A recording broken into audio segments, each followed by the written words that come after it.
I'm Madison Blake, 24 years old, and after 4 years at Stanford, I thought my graduation day would finally be the moment my parents looked at me with pride. I reserved 3 VIP seats, sent them maps and reminders, and I walked on stage with my heart full of hope. But when I turned my head, the seats with my family's names were empty. They had left me not by accident but to help my sister move into her new apartment. Hundreds of families cheered, flowers filled the air, and the cameras caught my smile while inside I was breaking. Then the dean took the microphone and announced that the AI project I had built had just been licensed by Oracle for $3.2 million. The entire hall rose in applause, and I stood there in the spotlight alone. Have you ever been abandoned by your own family on the most important day of your life? Stay with me, because what happened after that will change the way you see loyalty, success, and family forever. The stage lights were blinding, washing over the deep red curtains and gleaming across rows of smiling faces. My name hadn't been called yet, but I was already standing in the front row with the other top graduates, cap perfectly balanced on my head, gown flowing down to my ankles. Around me the air buzzed with applause, camera shutters, and the high-pitched cheers of parents calling their children's names. Bouquets of lilies, roses, and sunflowers were lifted into the air, ready to be pressed into proud hands. I glanced quickly to the right, to the section reserved for families. 3 seats bore a white card that read Blake Family. They were in the very front, the kind of seats I had envisioned for months, the kind of seats where I had imagined my mother's smile, my father's stiff pride, and maybe even Rachel's camera flashing as she caught my big moment. But those 3 chairs sat empty, the paper signs curling at the edges under the faint stir of the air conditioner. I held my chin high as the crowd erupted for another student. Somewhere behind me a mother shouted, "You did it, baby," her voice cracking with emotion. A father jumped to his feet holding a bouquet nearly half his size. I forced my lips into a curve that I hoped looked like joy, but inside I felt the sharp tug of absence. Every seat filled with love except for mine. The dean's voice filled the hall, steady and warm, reading the names in careful order. I stared straight ahead, fixing my eyes on the polished wood of the podium, refusing to glance again at the empty row that should have belonged to me. My hands rested tightly on the name card, the edges digging into my palms. The camera swung down my row, catching each of us in turn. A spotlight lingered on my face. I smiled, not too wide, steady, calm. Somewhere in the distance, I heard the whir of the local news station's lens.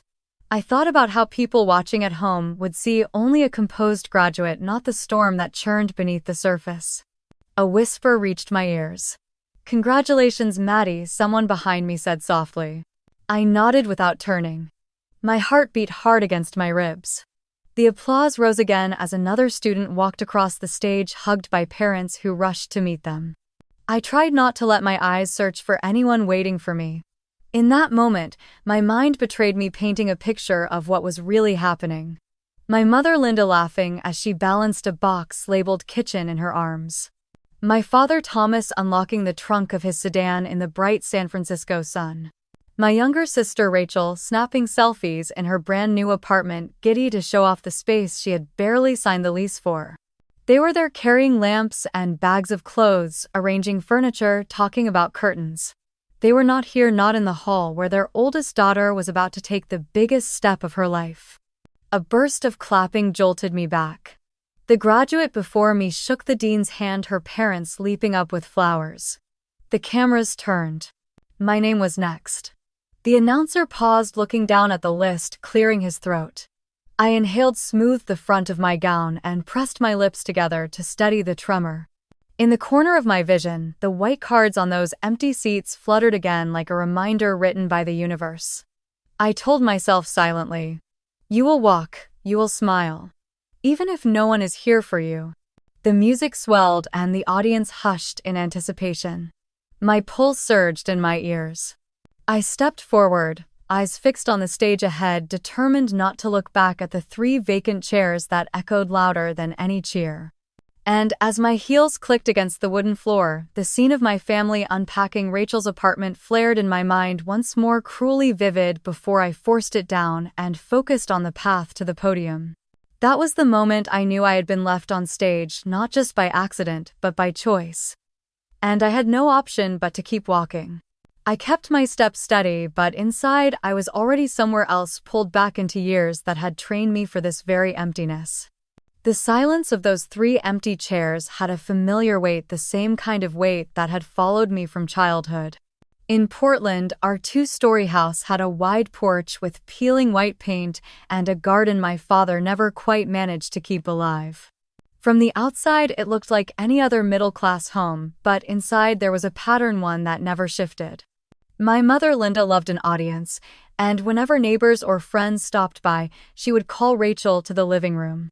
Rachel, with her dark curls bouncing and her bright smile, would sing a children's song or hold up a drawing of a stick figure family, or later, as she grew older, pose with her small camera. My mother would beam with pride, leaning against the doorway as if she had produced a miracle. I would sit quietly on the edge of the couch, my math test with a perfect score folded on my lap, never invited to share it. When I tried once to hand it over, my mother took it with a glance and set it on the coffee table without a word. Her attention snapped back to Rachel, who had just managed a shaky rendition of a pop song. The guests clapped politely. My mother clapped the loudest. I swallowed hard, feeling my throat tighten. It was like that for years. Rachel was the golden child, the one everyone wanted to see, while I blended into the background. At school, I poured myself into books, chasing top grades, hoping maybe numbers and awards would speak louder than songs or pictures. But at home, they never did. On my 16th birthday, I thought maybe things would be different. I had spent weeks imagining a family dinner at the small Italian place near the river, a cake with candles, my parents and Rachel dressed nicely taking photos together. That Saturday morning, the house smelled like chocolate cake baking, and I felt a lightness I had not felt in months. But in the afternoon, Rachel called from the mall, crying to my mother over the phone that she needed a new dress for her friend's party. Without hesitation, my parents grabbed their keys. "We will be back in time," my mother said, already ushering Rachel out the door. My father nodded, barely glancing at me. I stood in the kitchen watching the cake still rising in the oven. Hours later, the sun had long set and I sat alone at the table with a cold cake and a scribbled card that said, "Sorry, we are late." Rachel was laughing in her room, trying on the dress they had bought her. I forced myself to light the candles alone, blew them out, and cut a slice with hands that trembled. That night, I smiled at myself in the mirror, but it was the kind of smile that cracked the moment no one was looking. By senior year in high school, I had learned to stop expecting. I focused on my science project, pouring every spare hour into building a model that could classify waste using basic artificial intelligence. When I won first place at the state science fair, the invitation to City Hall for an award ceremony felt like proof that maybe I mattered after all. I asked my parents to come. They nodded, saying yes, but on the morning of the ceremony, they texted me that Rachel had a cold and they could not leave her alone. I walked across the stage at City Hall holding my plaque, staring at the crowd of parents cheering for their children. I searched the rows out of instinct, even though I already knew. My stomach ached with the same hollow emptiness as the 3 chairs years later. Afterward, I stood outside alone, the spring wind sharp against my face, the plaque heavy in my hands. I told myself it was enough, that the recognition from strangers was enough, but inside the absence burned like a fresh wound. It was in those moments that the truth slowly took shape, a truth I had resisted for years. Rachel was always going to be the star in their story, the daughter who deserved applause, the one who needed them most. I was the shadow, expected to shine on my own without anyone watching. One evening, not long after, I overheard my parents talking in the kitchen. My mother's voice was soft but firm. "Rachel needs more of us. Maddie will be fine. She always is." My father hummed his agreement, the sound of the refrigerator door closing punctuating the end of the conversation. I froze in the hallway, my fingers pressed to the wall, my chest tight. That was the confirmation I had never wanted but always suspected. I returned to my room that night and lay awake staring at the ceiling, the streetlight outside casting a pale glow across my walls. I thought about all the times I had waited for them to notice me, all the times I had tried to earn their pride with medals and certificates. None of it had been enough. not because I lacked value, but because they had already chosen where to place their pride. The realization didn't come like a shout. It settled like a whisper that spread through every corner of me. In my parents' eyes, Rachel was always going to be more important than I was, and if I wanted to be seen, it would never be through them. That knowledge sank deep into me, painful and steady, and though I tried to bury it, it followed me into every step of the years that came after. By the time I reached my last year of high school, I had already stopped hoping for their approval. Instead, I funneled every ounce of energy into grades and competitions. My teachers used to say I was relentless, that once I set my mind on something, I would not stop until I had mastered it. I liked the sound of that word, relentless, even if at home it never earned me more than a passing nod. The day the letter from Stanford arrived, I was alone in the kitchen. The envelope bore the crimson crest, and my hands trembled as I tore it open. Full scholarship. Tuition and housing completely covered. For a moment, I let myself imagine their joy, maybe even a family dinner to celebrate. I waited until evening when my parents came back from work. I held the letter out, smiling so hard my cheeks ached. My mother glanced at it, then said, "Good, that saves us a lot of money." My father muttered, "Makes things easier," and picked up the newspaper. Rachel asked if anyone could drive her to her photography club meeting. The subject dropped before it had even begun. I remember folding the letter carefully and slipping it into my backpack, walking out into the chilly Portland night and sitting at the coffee shop down the street. I ordered a latte with the last $5 I had saved from babysitting, spread the letter on the table, and read it again and again until the words blurred. That evening, I realized that every step forward would have to be carried by me alone. When I moved into the Stanford dorms the following September, I felt both terrified and free. The campus buzzed with bicycles, palm trees swayed in the California sun, and everything smelled faintly of eucalyptus. For the first time, I was surrounded by students whose parents had flown across the country to settle them in, parents who hung string lights in dorm rooms and stocked mini fridges with snacks. Mine had dropped me at the curb with 2 suitcases and a shortwave goodbye before driving south to see Rachel's latest photo exhibit. I quickly found work in the computer science department. The lab was dim and cold, with rows of humming servers and stacks of monitors glowing green. My job was simple at first: entering data into spreadsheets, cleaning up files for graduate students, checking error logs. It was not glamorous, but I loved it. Each night after finishing the assigned tasks, I lingered, pulling up tutorials on coding, scribbling notes in the margins of discarded printouts. I often stayed past midnight, the fluorescent lights buzzing above me. I taught myself Python by trial and error, line after line of code that failed until finally something clicked. I remember the thrill of watching a small script sort images correctly for the first time, the neat green text on the black screen declaring success. It was like a secret language that no one could take from me. One night, Professor Henry Miller, head of the lab, walked in while I was bent over the keyboard. He was tall, gray-haired, and known for his sharp eye. He leaned against the doorway and watched silently for a while before saying, "You know, most undergraduates don't stay this late." I spun in my chair, embarrassed. I was just finishing something. He stepped closer, scanning the messy lines of code on the screen. Then he smiled, a rare thing for him.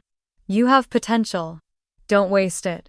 Those words echoed in me louder than any praise I had ever heard at home.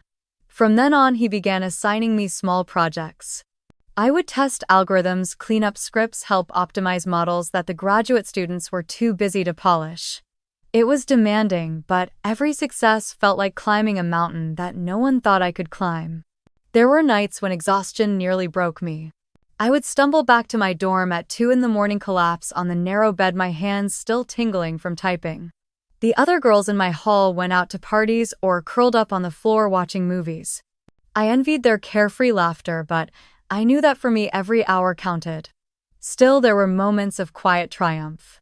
The first time I trained a rudimentary model and watched it recognize images with accuracy higher than random chance, my breath caught in my throat. The screen glowed with numbers and graphs, nothing beautiful to anyone else, but to me it was like fireworks. I whispered to myself, You did this, Maddie, and for a second I almost believed that it mattered more than whether anyone at home ever noticed. Professor Miller stopped by my desk the next morning and studied the results. He tapped the paper lightly with his finger and said, "This is good work. You could take this further." My heart pounded as I nodded, pretending to stay calm. His recognition was the closest thing I had to a parent's pride. Every breakthrough carried me deeper into the world I had chosen. Every late night reminded me of the silence waiting at home, but also of the light I could create for myself. The day my model ran smoothly for the first time, the screen filling with clean lines of output, I sat back in my chair and let the green glow wash over me. It was not a bouquet of flowers or applause from a crowded hall. It was a steady, quiet confirmation that I could build something real even if the people who should have clapped for me never would.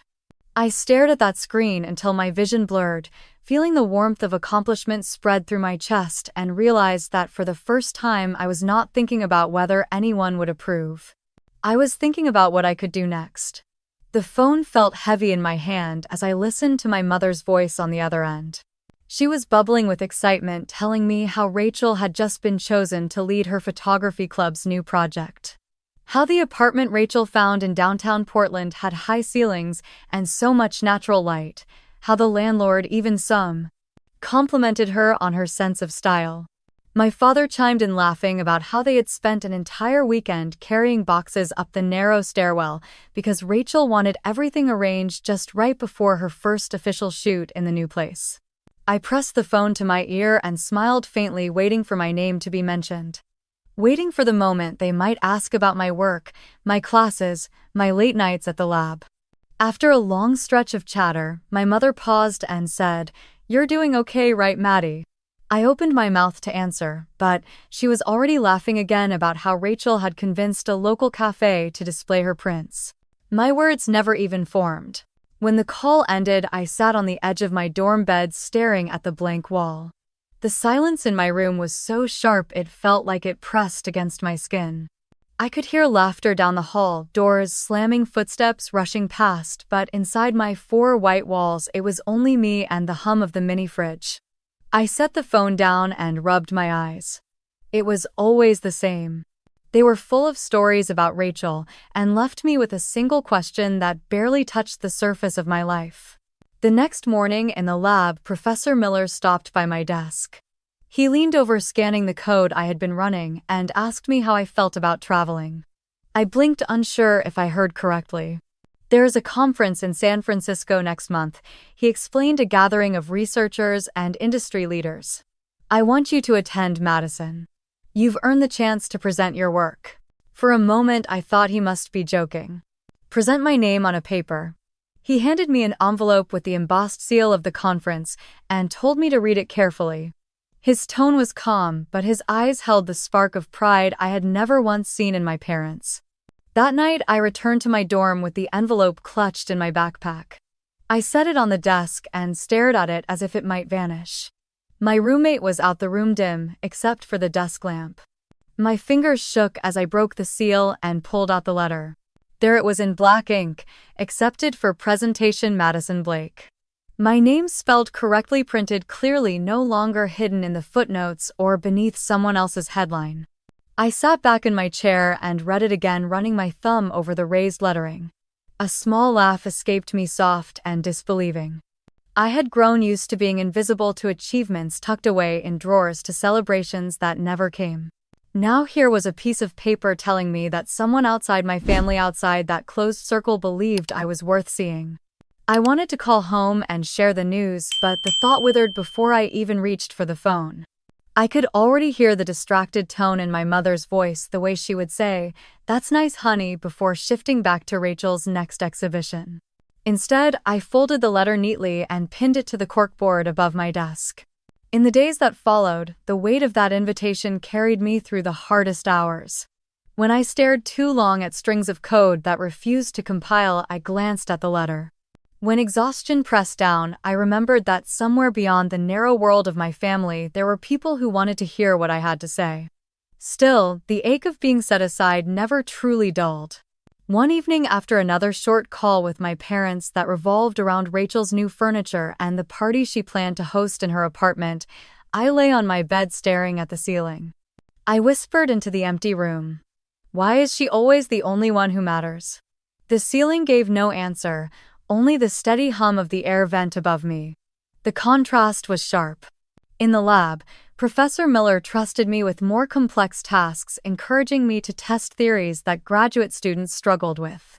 He said things like, "You have an instinct for this," and "Your eye for detail is rare." Each word was a stone laid into a foundation I had been building in secret. At home, the foundation crumbled before it could even form. On the night I finally booked my train ticket to San Francisco, I took the invitation down from the board and held it in my lap. I ran my finger across my name again slowly, as if engraving it deeper into memory. In that moment, I allowed myself a quiet smile. For once, I was not waiting for a call, not waiting for recognition from people who never saw me. I closed my eyes, folded the letter carefully, and slid it back into the envelope. The room was quiet, but the silence felt different now. It was not empty. It was mine.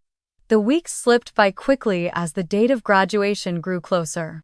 I found myself writing a careful email to my parents, double-checking every line before hitting send. I attached the map of the Stanford campus, highlighted the nearest parking lot, and even included the exact time I would be crossing the stage. I wanted to make it as easy as possible for them, no excuses. No reason they could say they got lost or didn't know where to go. A few hours later, my phone buzzed with a short reply from my mother. "We will be there. Proud of you." I read the words again and again, letting them soak in like water to dry ground. Proud of you. It was so rare to see those words directed at me that I saved the message in a folder on my phone as if storing proof of their care. That night, I allowed myself to dream. I pictured them sitting in the front row of the auditorium, the 3 reserved seats marked with our family name finally filled. I imagined my mother in her neat blouse. My father leaning forward with his hands clasped Rachel, waving at me with her camera raised to capture the moment. I pictured the applause ringing in my ears as I walked across the stage and reached for my diploma, their faces the first ones I would see in the crowd. For the first time in years, I fell asleep with a sense of hope curling softly in my chest. The night before the ceremony, I laid my gown across the back of the chair and set my cap neatly on the desk. My roommate teased me for rehearsing in front of the mirror, adjusting the tassel and practicing how I would smile. I laughed, embarrassed, but inside, I was counting down the hours, clinging to the idea that tomorrow would finally be my moment, one my parents could not take away. I ironed the wrinkles out of my white dress and polished my shoes until the leather gleamed. Every detail mattered. This was the day they would see me as more than the quiet daughter in the background. I set my alarm early, determined to have time to breathe and prepare without rushing. When the morning came, I stood in front of the mirror, smoothing the fabric of my gown, adjusting the square cap on my head until it sat perfectly. My hands trembled as I tucked a strand of hair behind my ear. I reached for my phone, half expecting to see a message of encouragement waiting. The screen lit up with a notification. My heart lifted for a second before I read the words. "Rachel just got the keys to her new apartment. We need to help her move today. Please understand." I froze, my fingers still gripping the edge of the phone. The words blurred and I had to blink hard to steady them. My chest tightened as if the air had been pulled out of the room. I read it again, hoping I had misunderstood, but the meaning was clear. They were not coming. They had chosen to carry Rachel's boxes instead of watching me cross the stage. I sat down heavily on the edge of the bed, still in my gown, my reflection staring back from the mirror with its carefully placed cap and hopeful eyes that no longer matched how I felt inside. The buzzing of students celebrating in the courtyard drifted through the open window, laughter mixing with the sound of car doors slamming as families prepared to head to campus. I sat there gripping my phone, the message burning into me. My roommate walked in and stopped short when she saw me. Her smile faded as she asked if everything was okay. I forced my lips into a curve and nodded. "Yeah, just nerves." I slipped the phone into my bag before she could see. I could not bring myself to say it out loud, saying it would make it too real. As I straightened my cap again, my throat ached with the weight of silence. The dream of them cheering in the front row dissolved like smoke. I told myself to focus on the moment that was still mine. I had worked for this.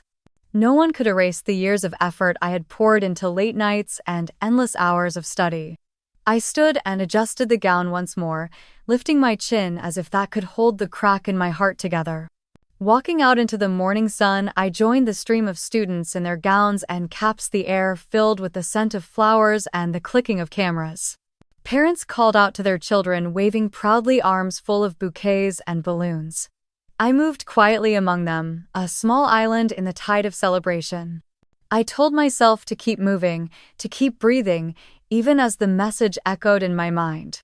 They had chosen Rachel again. Even today. Especially today. And there was nothing left for me to do but walk forward. The auditorium lights were bright enough to make the air feel sharp, as if every breath was thinner than usual. I adjusted my cap and found my seat in the front row, the section reserved for the top graduates. The fabric of my gown rustled against the chair as I sat down, my hands pressed together in my lap to stop them from trembling. All around me were families holding up cameras, balloons bobbing above their heads, and the scent of fresh roses carried on the drafts from the open doors. On my left, Emily's parents held up a glittering sign with her name in bold letters. She laughed, cheeks flushed as she waved at them. On my right, Daniel leaned down to accept a bouquet of lilies from his mother, who was practically glowing with pride. Their joy filled the air with something warm and alive. I let it wash over me, even though none of it belonged to me. I focused on the stage ahead, where the university banner hung crimson and gold, catching the light. The MC's voice echoed through the speakers, rolling over the crowd like a drumbeat. The first names were called one by one, each followed by cheers, applause, and the sharp click of cameras. The rhythm of pride built and built until the sound filled every corner of the hall. When they called Emily's name, the roar of her family almost drowned out the official applause. I clapped with everyone else smiling for her, while my eyes kept drifting toward the 3 empty seats that carried my family's name. Their stark vacancy seemed louder than all the cheering combined. Then it was my turn. I heard my name ring out clear and crisp. Madison Blake. But the MC didn't stop there. He announced my work, my title, my team. The words landed heavy in the silence before the eruption began. Leader of the AI research group. The software she developed has just been licensed by Oracle for $3.2 million. The hall exploded. People gasped, then clapped, the sound swelling like a wave breaking against the walls. Heads turned, whispers rippled. The camera lens swung directly onto me, and the screen above magnified my face until every student and parent could see me in detail. I stood, my knees unsteady but my back straight. I forced myself to smile, to nod graciously, to bow my head in thanks. The applause thundered in my ears, louder than anything I had ever heard. For a moment, I let myself absorb it, let the vibration of the crowd fill the hollow space inside me. I walked across the stage, each step deliberate, my cap held firm on my head. The dean shook my hand firmly and whispered congratulations. I accepted the diploma and turned to face the crowd again, lifting it slightly in acknowledgement. Flashbulbs lit the air like bursts of white fire. Yet, as my eyes scanned the hall, they found those 3 chairs again. The seats where my parents should have been. The seats where Rachel should have sat, pretending at least to care. They were empty, silent, cold. Against the sea of faces and the tidal wave of applause, those chairs were all I could see. I smiled wider, making it look natural, but the words that filled my head were not ones I could ever say aloud. If only they were here, if only they could see me now. The clapping went on, some students standing, my classmates cheering, but my heart sank under the noise. Every sound reminded me of the silence that had followed me for years.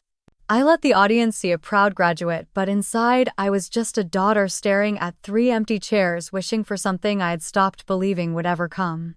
When the applause finally softened, I stepped down from the stage, holding the diploma carefully in my hand. My breath was steady, my face calm. I returned to my seat and sat down again, the noise still echoing in my ears. Around me, flowers changed hands, parents wept and clapped, siblings screamed names into the air. I stayed still, smiling faintly, the paper in my lap. For a moment I closed my eyes and listened. The sound was everything I had once wanted, everything I had thought would prove my worth. And yet it all circled the empty space in my chest, the same one that had been carved out years ago. The ceremony continued, name after name, cheer after cheer. I clapped for each one, but my eyes returned again and again to those 3 empty chairs. I held my diploma tighter, as if that alone could anchor me in a room where I was both celebrated and completely alone. The moment the graduates began to file out of the hall, the sound changed. Inside had been thunderous orchestrated cheers rolling in waves with every name called. Outside it scattered, becoming pockets of joy, fathers shouting, mothers crying, siblings waving bouquets. The sunlight hit my face as I stepped through the double doors, blinking at the sudden brightness, and I slowed without meaning to. Everyone else was being swallowed up into groups, into arms, waiting to pull them close. I stood at the edge, my cap slightly crooked, holding my diploma like a fragile object that might disappear if I let go. Sophia found me first. I heard her before I saw her, calling my name with a voice that actually carried pride. She wove through the clusters of families, her gown catching on the wind, her smile wide and open. When she reached me, she didn't hesitate. She wrapped me in a hug so tight I almost forgot how empty I had felt seconds before. Her hair smelled faintly of lavender, and her voice was a whisper meant only for me.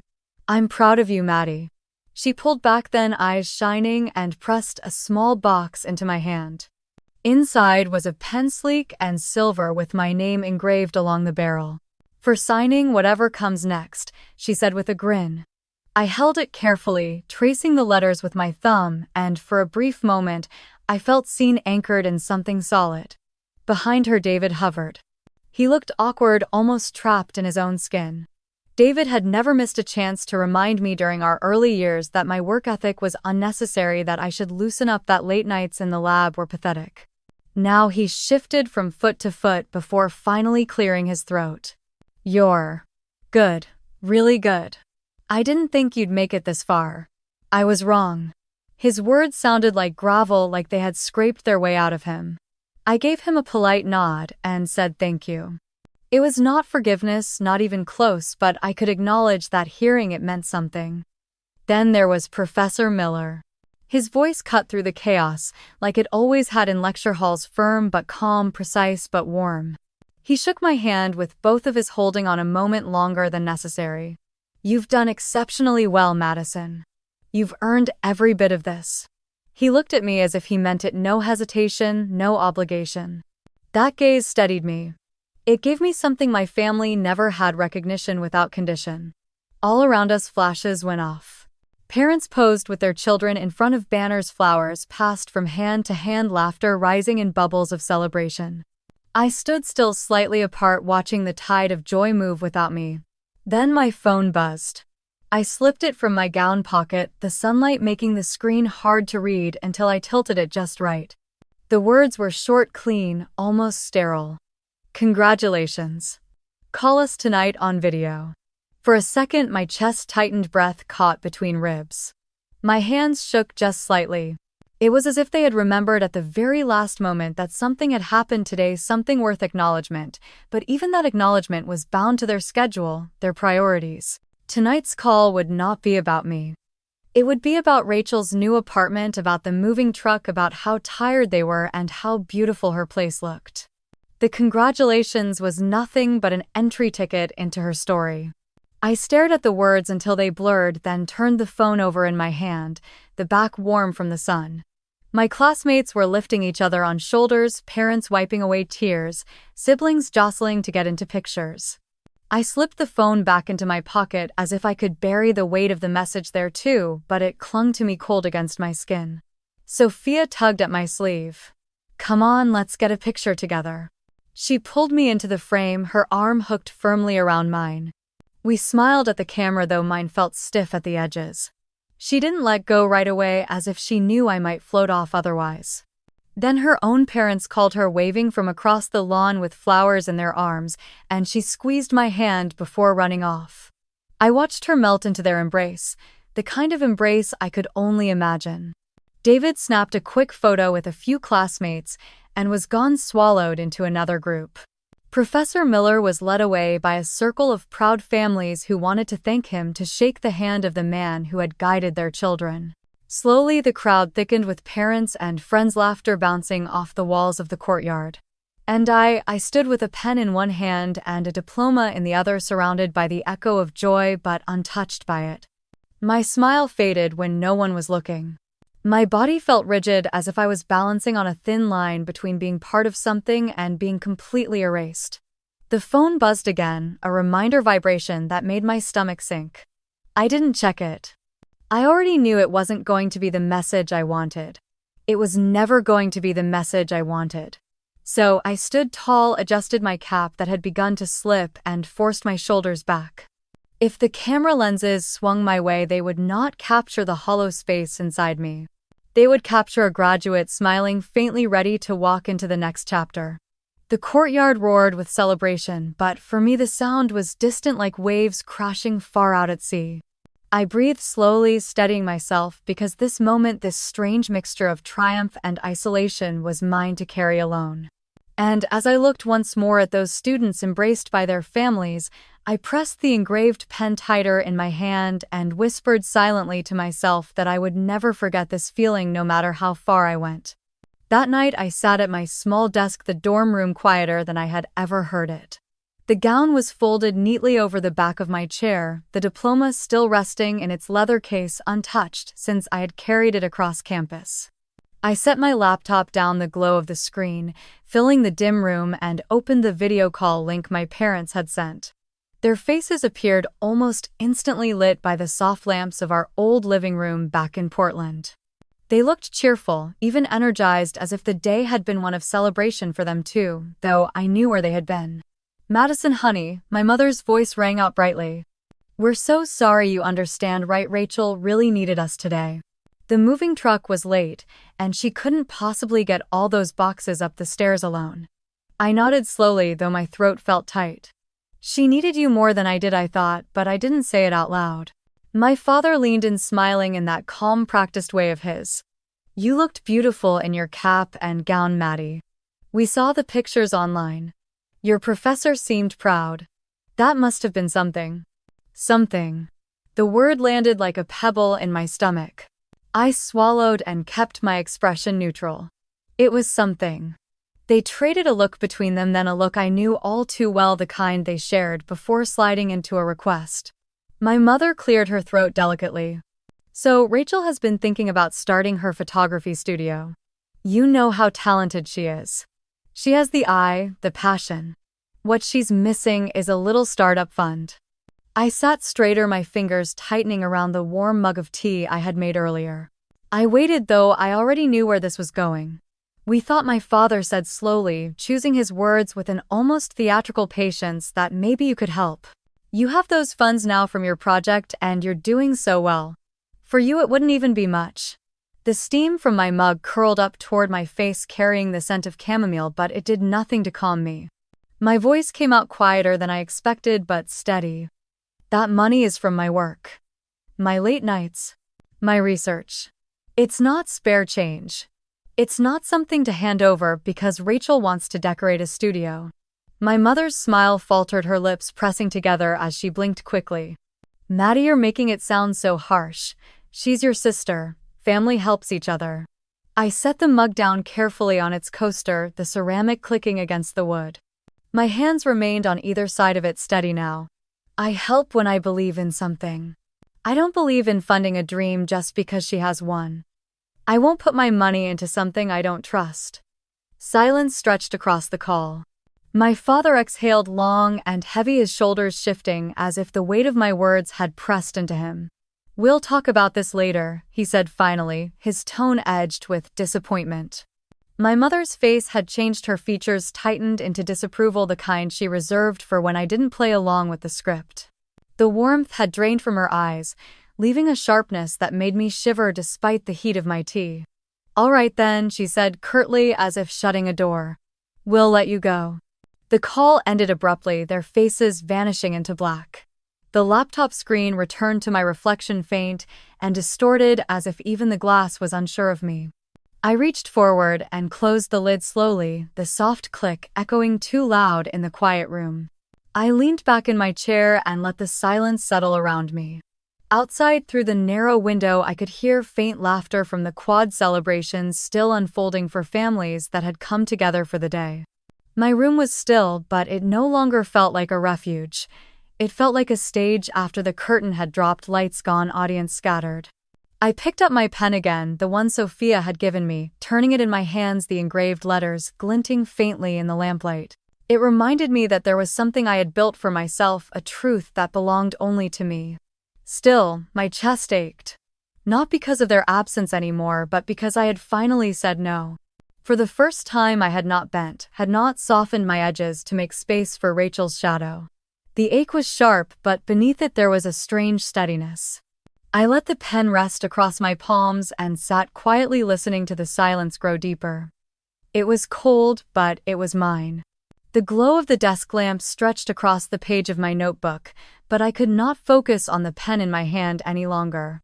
My chest felt tight, heavy with words that had lived inside me for years, pressing, crowding, demanding release. I pushed the notebook aside, pulled the laptop back in front of me, and opened a blank email. The cursor blinked, steady and patient, waiting for me to begin.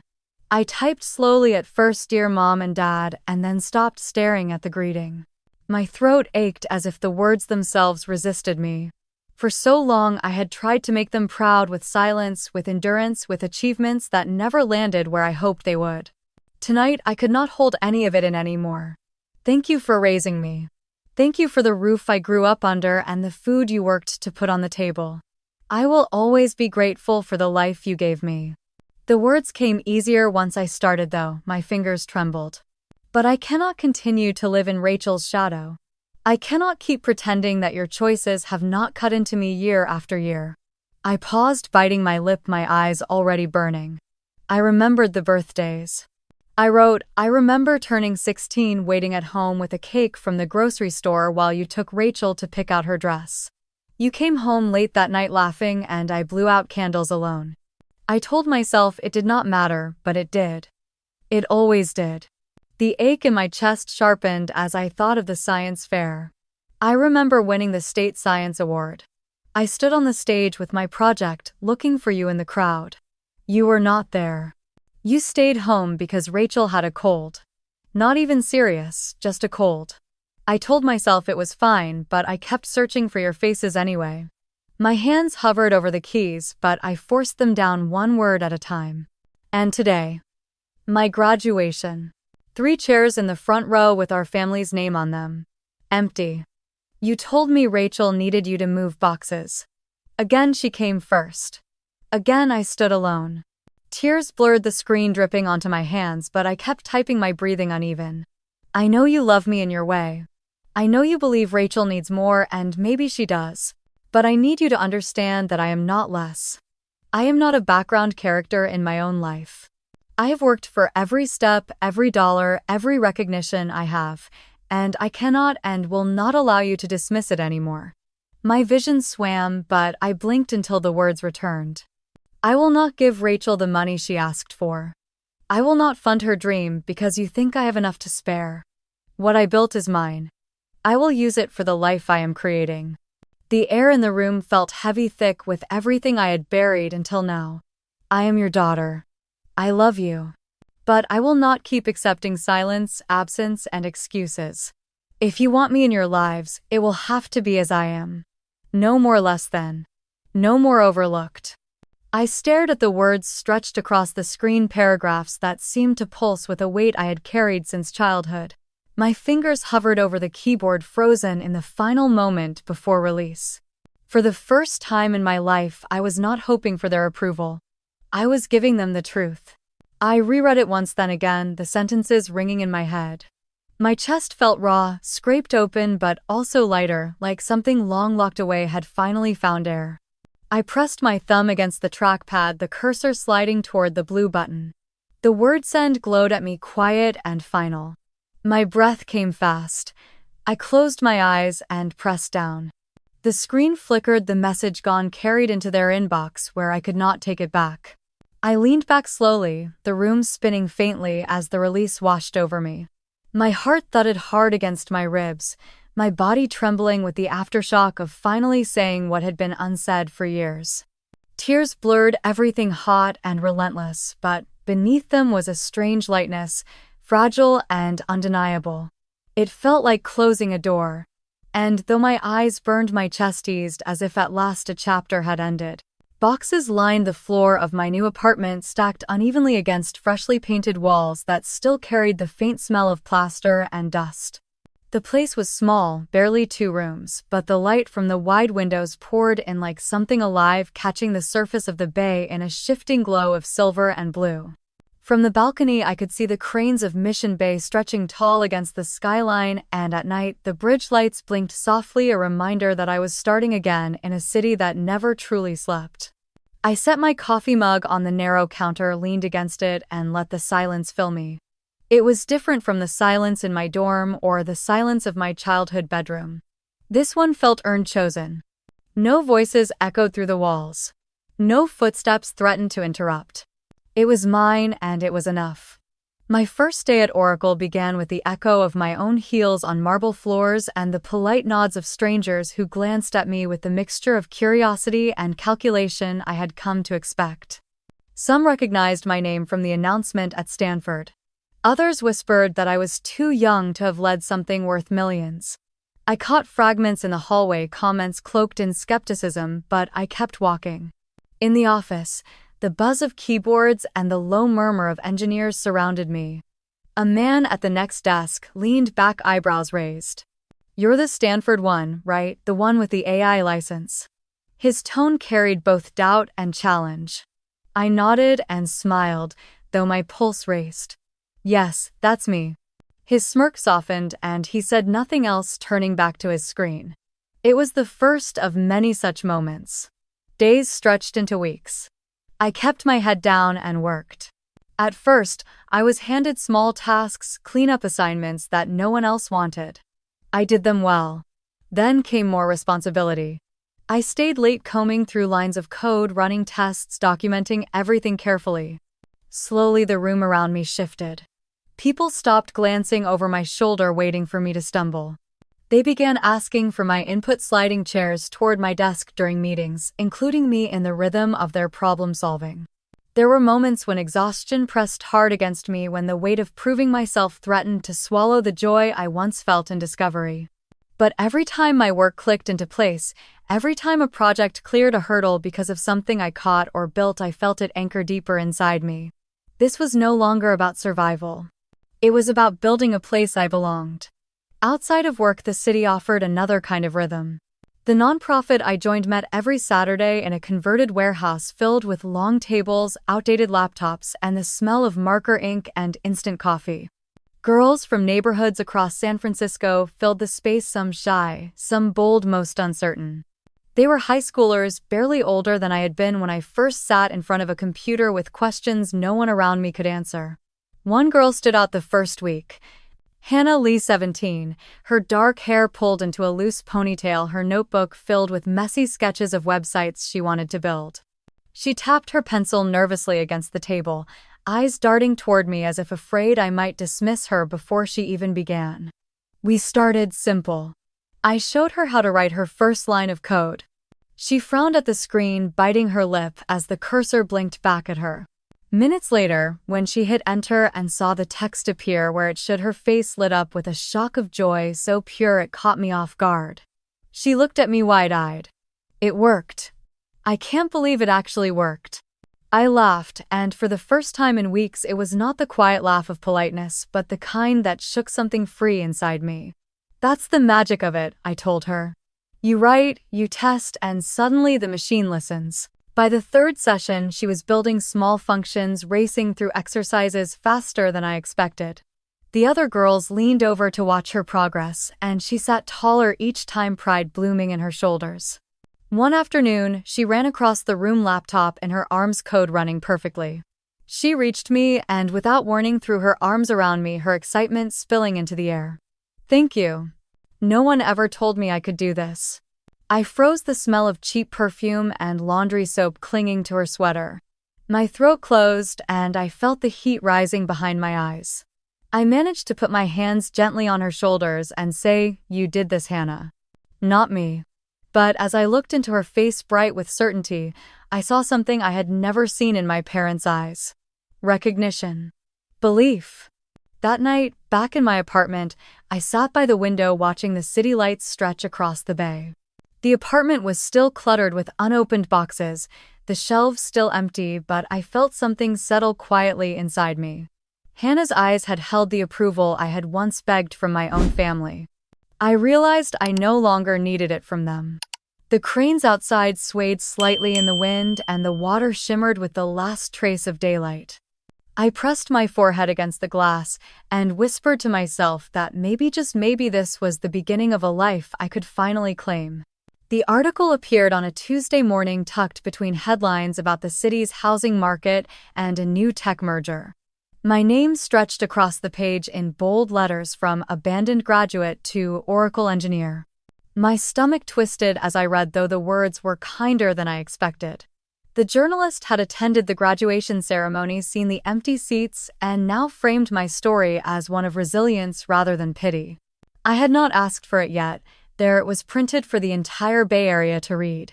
By lunchtime, my inbox was overflowing. Colleagues stopped by my desk, some with genuine congratulations, others with the polite curiosity reserved for office gossip.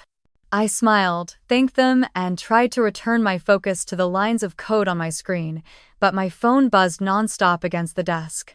One voicemail caught my attention. "Margaret Wilson, our old neighbor in Portland." Her voice cracked with both excitement and sympathy. "Everyone here is talking about you, Madison." The Chronicle article made the rounds fast. "Your parents. Well, people are saying they looked embarrassed at church on Sunday." She paused, then added softly, "I always knew you'd make it." I sat back in my chair, the weight of her words pressing down. Embarrassed. My parents had spent years putting Rachel in the spotlight, brushing me aside, yet now they were the ones avoiding eye contact in grocery store aisles. For a moment, I almost felt sorry for them. Almost. News of Rachel reached me in fragments. She had opened her photography studio, complete with glossy marketing and rented equipment. My mother's Facebook page was filled with posts about it, calling Rachel a visionary. But within months, cracks appeared. Contracts promised but never delivered. Clients complained about missed deadlines. Friends who once posed in her pictures began to fade from her social media. Then came the debt. I heard through Margaret again that my parents had taken out a second mortgage, whispering about loans from family friends to help Rachel keep the studio afloat. The more they gave, the more she seemed to need. At work, I pushed forward. My projects grew larger. I sat in meetings where my opinion was sought, not dismissed. Yet, even in those moments of professional triumph, my phone would light up with messages from Portland. One evening, as I was leaving the office, I felt the vibration in my pocket and pulled out the phone. A long message from Rachel filled the screen. She wrote about the studio collapsing, about bills she could not pay, about betrayal from people she thought were loyal. Her words were frantic, punctuated with desperation. She begged for help, reminding me that I was her sister, that family should come first. I stopped on the sidewalk, the city buzzing around me, and read it twice. For years I had rehearsed what I might say if she ever reached out with something like this. Anger, sarcasm, indifference. But as the words blinked back at me under the glow of a streetlight, I felt none of those. Only clarity. I slipped the phone back into my bag without responding.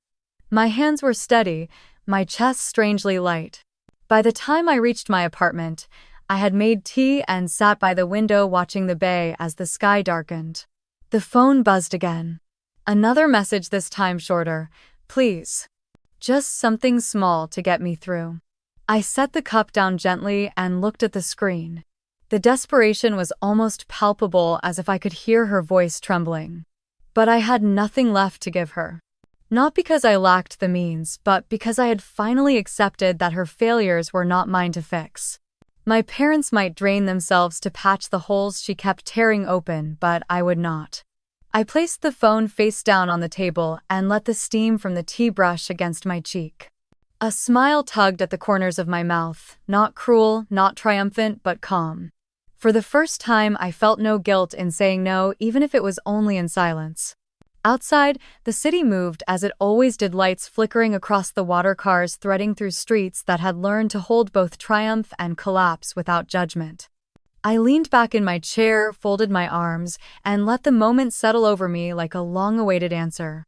The invitation to the talk show arrived in an email that I almost deleted, assuming it was another generic request for comments about women in tech. Instead, it was a quiet, respectful note from a producer who had read the Chronicle piece and wanted me to share my story on their evening program.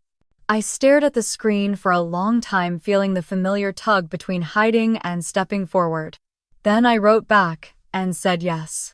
A week later, I stood behind a curtain that smelled faintly of hairspray and fresh paint, while a makeup artist dabbed powder along my cheekbones. A sound tech clipped a tiny mic to my collar and asked me to count to 10. My voice came out even, which surprised me. In my head, the images moved in a steady loop. The 3 empty seats. The long walk across the stage. The glow of the bay outside my apartment. Hannah's eyes when her code ran for the first time. Professor Miller's hand closing around mine in a grip that said, "I see you." I pressed my palms together and reminded myself that I was not here to ask for sympathy. I was here to tell the truth about what silence can do and what stepping out of it can change. The host met me at the edge of the set with a smile that felt real. We took our seats under lights that made the room look warmer than it was. Cameras blinked and rolled. The red tally light steadied and the music faded. The host introduced me with a few sentences that skimmed the surface of my work, and then asked how the day of my graduation had unfolded from my point of view.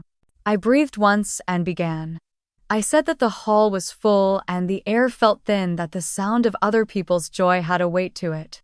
I described how my name was called, how the crowd rose, how the number from Oracle rippled through the room like a wave. Then I said the part that still caught on my ribs when I spoke it. There were 3 seats in the front row with my family's name on them. They were empty. The host stayed quiet, which was the kindest thing she could have done. I kept going. I said that I did not share this to shame anyone, but to make visible what happens when patterns in a family go unchallenged for years. I said that absence leaves a shape, and if you are not careful, you start building your life around it. The audience did not fidget. They did not murmur. They listened like they knew the shape I meant. We talked about work then, about how moving to San Francisco felt like learning the steps to a new dance, awkward at first and then steady. I said that respect at the office came in small increments at the beginning and then all at once after the first project landed.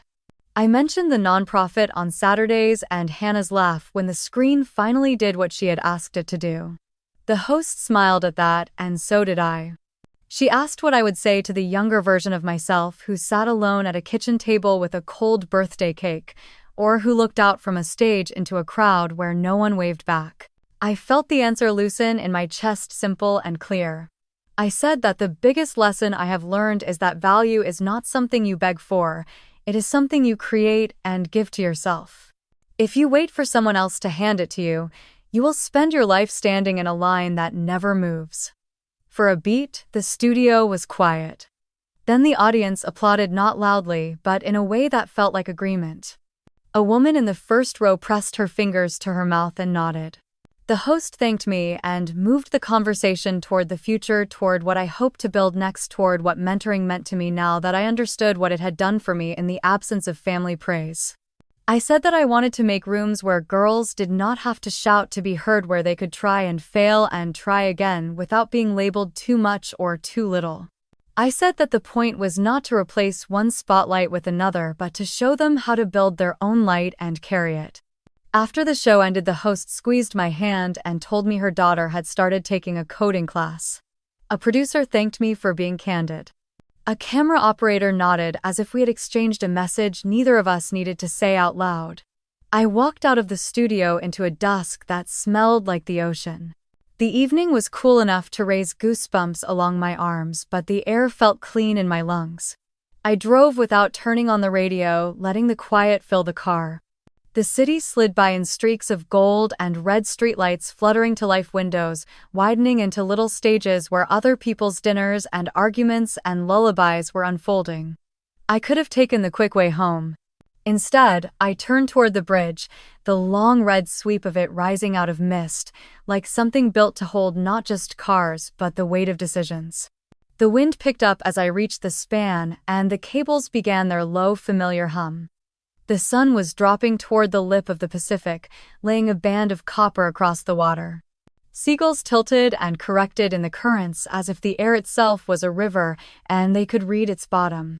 I rolled my window down and the wind rushed in, pulling at my hair, pressing cold against my cheeks. On the passenger seat sat the pen Sophia had given me on graduation day, still in its velvet box, and beside it a file folder with notes from work and a program from the talk show tucked inside.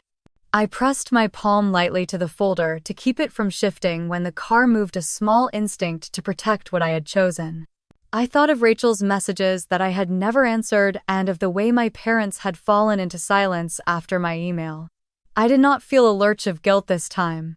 I felt relief that the lines I had drawn were holding. Halfway across the bridge, the light changed. The city behind me blushed with pink and rose, and then sank into purple while the sky ahead burned a deep orange at the rim. The water below reflected it all in a shiver that looked like it might catch fire, and then darken like breath on glass, fading back to clarity. I let the car glide, not fast, not slow, and let the air take what it wanted from the open window. I thought of the girl I had been, the one who believed that if she became brilliant enough, obedient enough, tireless enough, her parents would look up and see her. I wanted to reach back and take her hand, not to lead her anywhere different, but to whisper that she would survive the waiting. She would learn that applause from strangers is not a cure, and that even love from family can be too small if it requires shrinking yourself to fit it. She would also learn that other kinds of love exist, the kind that looks you in the face and says, "Keep going," the kind that hands you a pen engraved with your name, the kind that bursts from a 17-year-old when a function finally runs. And she believes in herself because you believed first. By the time I reached the far side of the bridge, the sky had slipped into the last edges of day. I pulled into a turnout and stopped. I sat with the engine off and watched the water move, thin white lines where the tides met and argued. My phone vibrated once in the console. I did not look. I did not need to. Whatever waited, there could wait a little longer. When I finally turned the car around and headed back toward the city, I felt the kind of tired that follows peace rather than defeat. The road unspooled ahead, familiar now, and I knew I would go home to a small apartment filled with boxes that I no longer resented. I would set the pen back on the shelf. I would mark up the file for work in the morning. On Saturday, I would see Hannah again and ask her what she wanted to build next. The shape left by those empty chairs was still in me, but it was no longer an outline I had to match. If you have ever sat in a room full of celebration and felt invisible, if you have ever been compared to someone you could never be, I want to hear where you are listening from and what you carried through to this moment. Share your story in the comments so we can hold it together. If this journey spoke to you, stay with me here and tap like and subscribe so more voices like ours can find a place to be heard.